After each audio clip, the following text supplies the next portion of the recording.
This is Matthew Metz's speech on my story, Michael Vey, The Storm of Lightning. There's one moment in the story where the reasoning for the title becomes clear. It is when Michael is walking into the night to clear his head in Naco, Texas on the way to the ranch. The Electric Clan was just on their way to see for themselves the catastrophe the Elgin inflicted. The voice informed them that the ranch was destroyed and no one survived, but all of them needed to see it for themselves. All of the pent-up rage, mourning, and emotional trauma that all the Electric Clan endured over the last 3 days broke through Michael one night as he was taking a walk to get some air. A group of Hispanic gang members confronted him, and he allowed his anger out in a surge of electricity greater than anything he has ever produced before, creating a plume of electricity around him and generating these scars on his arms, unexplained to him. Later reported by Austin as, quote, Lichtenberg scar, only produced by large enough quantities of electricity, it is comparable to a bolt of lightning. It would have easily killed a normal human, end quote, explaining the title. The author of my novel is Richard Paul Evans. He has written other novels such as The Christmas Box, The Road Home, and Miles to Go. According to Laura Demansky, she says that Evans' writing is missing the craft and depth of serious novels, as well as the robust fun of honest trash. Evans' sanitized romances are inoffensive and innutritious, the pale, squishy wonder of bread of popular fiction. Essentially describing Evans' writing as shallow and lacking of writing quality. The story fits into the category of most of his popular stories, which is adult fiction. Michael Vey, The Storm of Lightning, was released on September 15th, 2015. The time of the release date is not very significant, but he began writing the Michael Vey series in 2012 with inspiration from his actual son, Michael, who was also diagnosed with Tourette's syndrome. The idea was to inspire his son that he was special even with his quote-unquote disability. Even though he may be physically different, he is not in any way mentally or in his heart different than anybody else, and he is still special. The main plot of the story involves Michael and the Electric Clan rebuilding their safe house after their original base being exposed and destroyed by the Elgin. Using deception to hopefully fake out the Elgin, the Electric Clan were quietly brought to a new safe house, where they discovered Taylor's parents were in trouble, and the Elgin took over the country of Tuvalu. The rest of the novel describes how the two issues plan to be solved, with rescuing Taylor's parents and figuring out how to stop the Elgin's rush for control.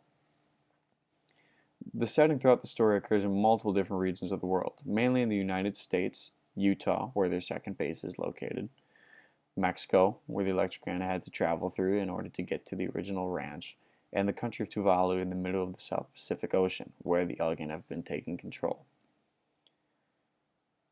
As far as characters, some of the new characters relevant in the story include Gervaso, Simon, who's chairman of the board, other board members, and Scott, who is recently, we believe, to have found a new relationship with Michael's mother. The Electric Clan members that are still involved include Michael, Taylor, Austin, Jack, McKenna, Ian, Michelle, Zeus, and Abigail. And for the Elgin side of things, it is what I believe Dr. Hatch, Quentin, and Tara. Even though there are others, I think those are the most important part, and those are the really only ones that have had a genuine impact recently. Potentially Torsten, when he talked to Quentin about freeing the sergeant, but I decided to leave him out. Some of the recurring themes that I noticed was loyalty, friendship, and trust, shown in all of the Electric Clan members, but not necessarily in the Elgin, which is, I believe, will be their downfall at the end of this. Maybe not this novel, but I'm sure by the end of the series, there will be no trust and no loyalty to remain faithful to Dr. Hatch or the Elgin. Thoughts of entertainment value. I personally thought it was very enjoyable to read. I enjoy the relationship between Austin and Michael. I love the stressed romance between characters. I enjoy the tragedy that they all feel. in very realistically different ways and respond in the same tone. Quality of writing. It was simple writing used in very effective manners.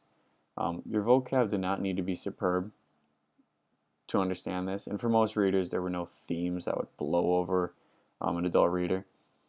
But there are puzzles to be solved and enough information to attempt to solve them, which just absolutely keeps you reading. It makes you keep thinking about what could happen next. Here's a passage from the book I'd like to share that illustrates why this style of writing is simple but provides enough context to let the reader visualize for themselves the scene and the potential scenes to follow, or what the author is trying to set up for the reader. Quote, "The Tuvalan people were herded in like cattle being driven to a market. A raised platform had been constructed near the middle of the airfield, with the Elgin insignia hung behind it on tall strips of draping fabric." End quote. All that talked about is it gave the setting. Really, like it gave the setting of the area, gave the market. It said that there's a platform, insignia on draped fabric, and how the people were corralled into the market to inspire some emotional response. Very simple, but enough to make you dream of much more vivid imaginations than the author needed to write about. Additional thoughts. I would definitely recommend this book to others, not because of the elite use of writing, but simply for the journey that the story is able to take you on using well-rounded characters and entertaining storyline.